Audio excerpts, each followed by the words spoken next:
I think I could hit a record button too if needed. Hmm.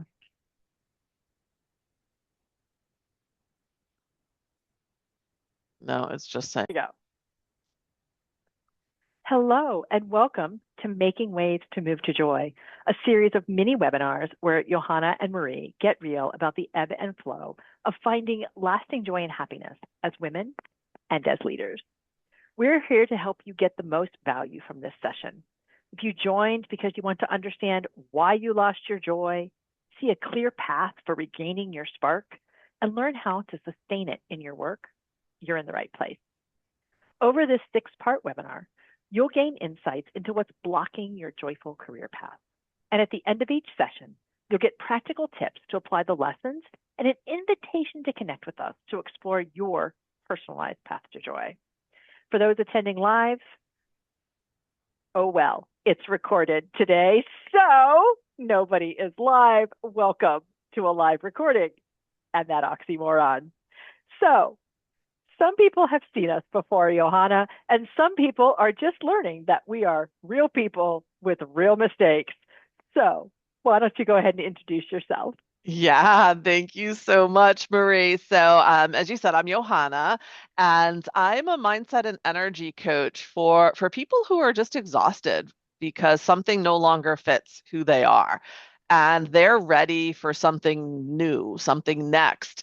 They want to be energized. They want to, not feel burnt out. They want to feel like the life that they're living is truly theirs, but they don't know how to get there. So we use my Waves transformation journey as a guide to really explore who we are being. What are the abilities that serve us, the values that guide us, the energy that really inspires us? And we define a new way or plan towards success so we can build the life we actually want to live. Now, what about you, Marie? Yeah, I love how we both help people really build the life they want to live. And I do that through the lens of career transformation. So I am a career coach and possibility partner for women whose current job is draining their soul and who really want their work to fill their heart as well as their wallet. But they aren't really sure what that work is or how they would make it happen even once they knew. So we use my Move to Joy framework as a guide, and then we discover the purpose and passion that really energizes them. And then we use the MAP process to really find creative solutions, unique strategies, and practical tactics so that they can have their joy both in their work and then wealth in their life. So today, Johanna, it's the end of season 2, and we have picked a good one. We are going to talk about this idea of busyness and how we are all so busy, and what does that really mean in our lives? So, where do you see when this one's showing up? So it's a great question, right? And I see this showing up everywhere and at every stage, right? And that's what makes it so striking. So this shows up in someone stepping into their careers for the first time. I also see it in the person who is navigating a role transformation, whether they were laid off, whether they are choosing to, move into a different direction. And I also see it with individuals about to retire. It's sort of the same myth, and it's almost three different costumes that it shows up in. And what I mean by that is that there's this thought that we have, right? It's probably pretty self-conscious, but it's if I stay busy enough, the connections around me, the network that I have, the feeling of belonging that I'm craving will take care of itself. And it really never does, right? We've been taught, and this is something I lived myself, that the full calendar is proof of a full life. But you can be in all of the things and still never belong to any of them. Busyness isn't a path to belonging, right? It's something that we often hide behind so we don't have to take a risk of actually being our authentic self. And that idea of busyness being everywhere, but being nowhere crowds out presence. And I've seen this, and it was so eye-opening for me with an early talent client I was working with. He was a couple of years out of school. It was his first real job, and he was like thriving on paper in all of the ways that we would typically measure success. He was in the Young Professionals Network. He was volunteering on so many different committees in his company. He was on the sailing team. He was on the soccer team. He was doing everything. And if you like looked at his feed on LinkedIn or any social network, you would have thought that he had like this really rich and amazing, interconnected and fun life. But he felt like he was doing everything right, but no one would notice if he had disappeared, right? So he felt so lonely. He was in everything, and he was seen as the person with all of these connections and these relationships, but he was absolutely so lonely and he didn't know how to move past that. And what we found was that it was this constant busyness because he was in everything, he was in nothing. He wasn't able to actually invest time into the relationships that mattered. He wasn't present because he was always thinking about what's the next thing that I have to do.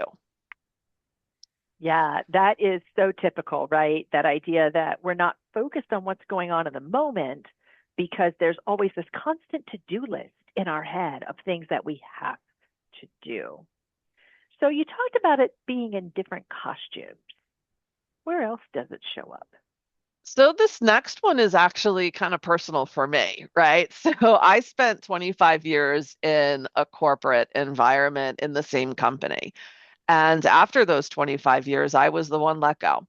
And that sort of put me into a place where I had to really reflect on who did I want to be when I grew up, right? For those 25 years, I was sort of always the person that was the go-to, the get it done person. Just give it to Johanna, she'll figure it out. And I prided myself on that. I was carrying everything. I was so busy. I was always into something, right? If there was a question, I had an answer. And that busyness became my way of connecting. The colleagues, the dinners, the being needed, the being indispensable. That's really what I was, you know, valuing myself as. And it was the whole moment when I left the corporate environment that I realized the connections and the network was really much more important than the outputs, right? When I didn't have the structure of the company around it, my connection had been tied to my productivity, not my presence. And when I stopped producing, a lot of it felt like it was evaporating. And I had to be really intentional about making sure I was, continuing to build those relationships because it wasn't about what I produced, it was about who I was in those conversations and in those moments. And all of a sudden I realized I had been measuring myself based on productivity and busyness versus presence and engagement and authenticity. And what I learned is that I was actually manufacturing loneliness for myself because I wasn't connecting. I was too busy for the connections. So I had to really make sure that as I was stepping into this next chapter, I prioritized presence over busyness. Yeah, and so many of us, with the emphasis on productivity that we find in corporate, forget to do those connections because they're actually what fuels productivity, even though it doesn't always look like it. Yeah. Yeah. So you talked about markets and you talked about yourself, right? So does anybody actually like know that this is coming their way, or is it always kind of a surprise like it was for you and your client?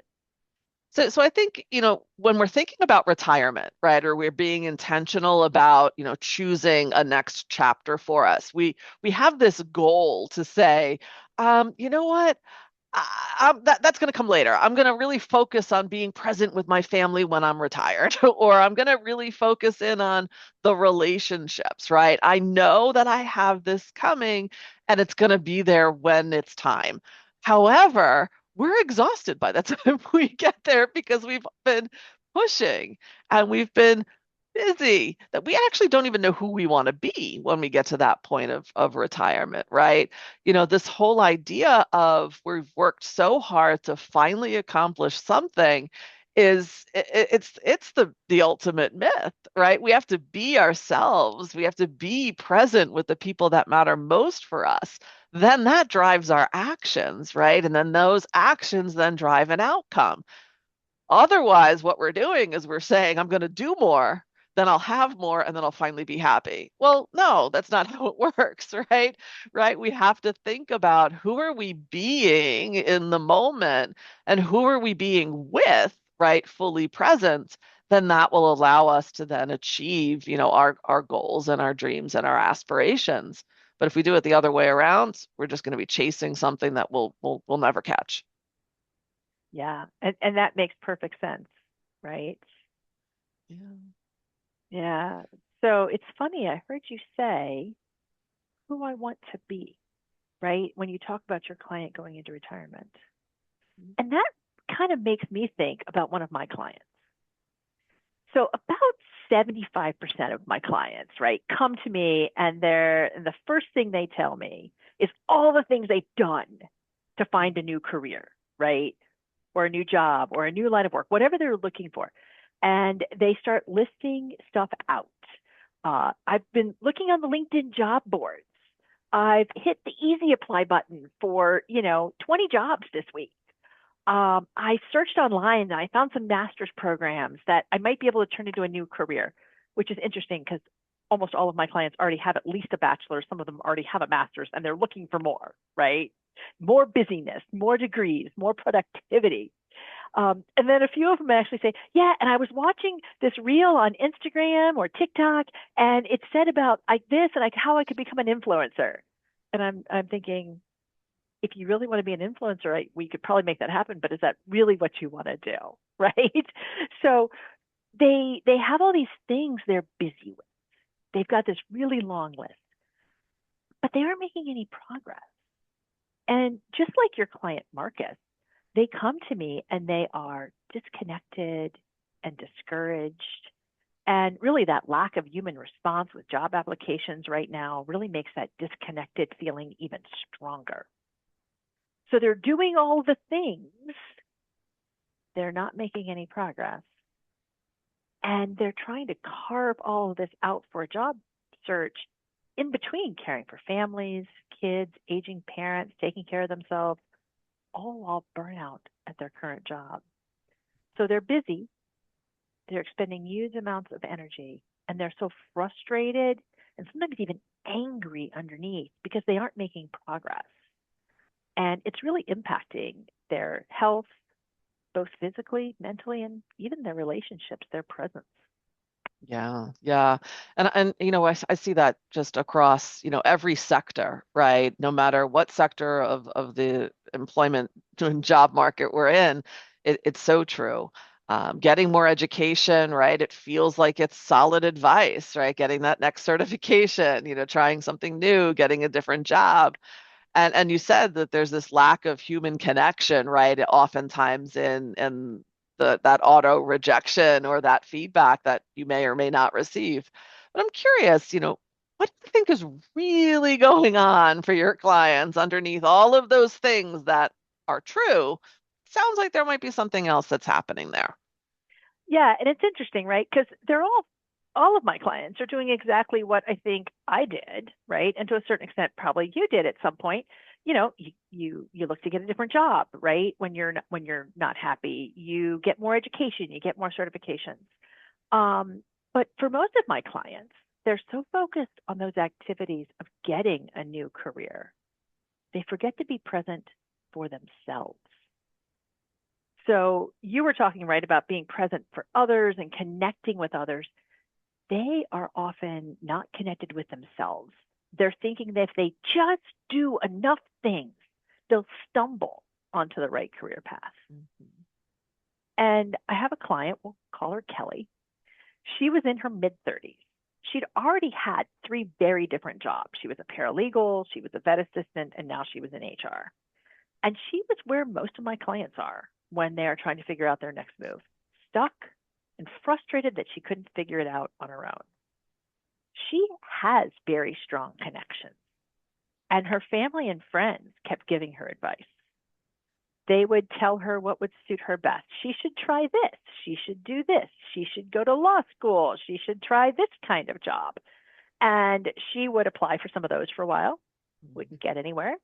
She'd talk to a friend she hadn't seen in a while. She went to a couple weddings over the spring, and everybody she talked to, different advice. And she would keep trying different things. She kept saying, I could do this. I might like that. She would eliminate one career path only to come back to it 2 weeks later. And her job search literally looked like confetti on the ground after a New Year's Eve party. I love that example and that sort of metaphor, right? Because sometimes it does feel like you're throwing the confetti and the glitter up in the air and you'll see what lands and just follow that. But I think one of the things that you're talking about, Marie, is something that was striking me is that we don't connect with ourselves. We're not, fully present for ourselves. And that might feel a little selfish, right, to some people. I know it certainly felt selfish to me when I had tried to think about what did I want to do when I had faced layoff. To actually ask myself that question felt really uncomfortable, right? Because I should look for another role in HR. I should go back to corporate. I should. And I really don't like the word should, right? Because we don't know. We're still like, thinking about things from everybody else's perspective, not from our own. So what happens, with this particular client, with Kelly? What happened with her as she was, pursuing this work and this exploration of self? Yeah, so it's interesting. Like, you don't like the shoulds and the have tos, and I don't. Hers was all about the coulds.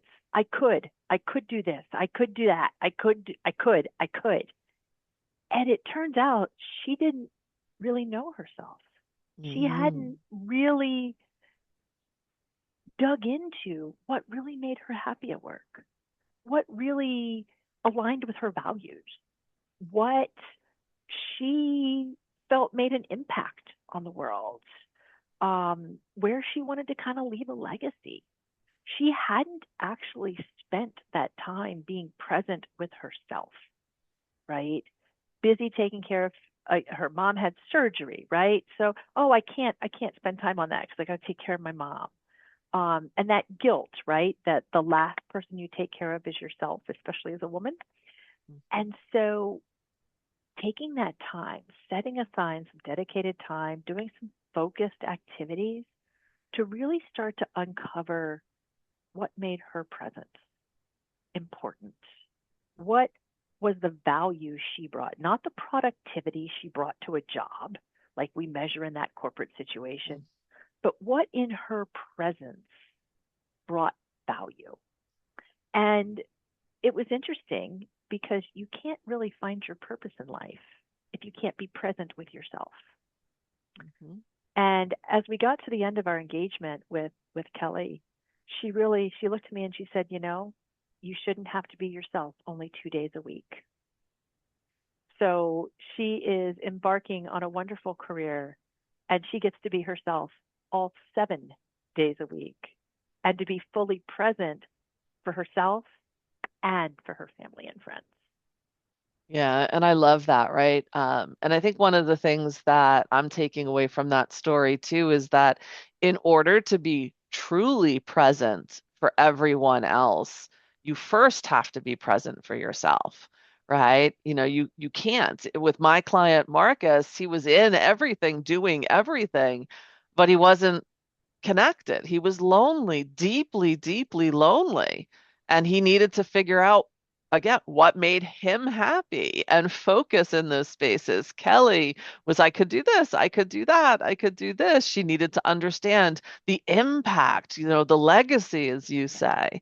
Myself, I had to get over the fact that being present for me didn't mean I was selfish. It meant that I was actually becoming more present with the people that mattered most because I was more authentic about who I was. I was actually doing the thing for me, the thing that I had lost years ago. Yeah, and that's kind of the irony, right? You, in some ways, do think being present is being selfish, but really that present is a gift. When you are present, presence, present, same root word, probably not coincidentally, when you're present for yourself and then gift that present to others, that's where true joy and connection really come into play and really start to bring out our leadership skills, not just in the workplace, but in the world. Yeah, absolutely. So I think our listeners would probably be interested in how they can be present for themselves and ultimately then be present for others. What tips do Yeah. you have? So the first thing is notice your words, right? Um, Take a look at things where I have to do this. I could do that, but I have to do this. I should do this. And really ask yourself, is this something I choose to do? And really start to see how that one word can change you from reaction, I have to do these things, to I choose to do these things and creates that presence. Yeah, I love that one, right? Because it really does help us understand, what we are choosing for ourselves. And the next tip is really about sort of measuring, the depth, not the breadth. And what I mean by that is we tend to count how many things we showed up to during the week. I had 15 meetings back to back to back to back. I went to 4 book clubs or whatever it is. Count how many people you showed up for instead of the things that you showed up to. And include yourself in that number as the number one, right? Don't say I showed up for 3 people if you haven't shown up for yourself first. Yeah, and that's so important, right? As we start to look at kind of that choice that we get to make when we choose our language and choose our reaction, and then choosing who we show up for and how we show up with choosing ourselves first. But then that idea of taking that a step further and building your destination and starting to move towards that, right? Protecting one relationship with some recurring time or recurring interest that has nothing to do with your title or output. Um, and that could be your title as CEO, manager, or it could be your title as mom or friend. And look at how you can actually protect that time to be present for yourself and for another person on a regular basis to really build and deepen that relationship. Yeah, I love that, Marie, and thank you so much. So, some of our listeners might be interested in connecting with us, right? We've come to the end of our time today and the end of this season. But how can people get a hold of you, Marie? Yeah, so they can connect with me at movetojoycoaching.com, and that's move, T-O, joycoaching.com. And I really work with mid-career professionals and leaders who desire a career pivot that brings them more joy and less stress, where they really can truly be present as themselves, for themselves, and for others. And how about you, Johanna? Yeah, so you can connect with me at anchor2aspire.com. That's anchor, T-O, aspire.com. And I work primarily with college students who are stepping into their first careers and pre-retirees who are moving into their next phase of life, that chapter four, so to speak, right? And I'm really focused in on optimization of life and work, right? How do we balance all of these things that we have and really in a way that's connected fully to who we are? Who are we being? Right? Fundamentally, who are we? Yeah, that's so critical, right? Because both of us do work that centers around who you are and who you want to be in the world and who you want to be in your next phase of life. And as we come to the end of season 2 of Making Waves to Move to Joy, we invite you to connect with us on YouTube, visit our websites. You can catch previous episodes in this season or any of the episodes from season 1 out on our YouTube channel, which is at Making Waves to Move to Joy. And we look forward to seeing you soon. Bye, everybody.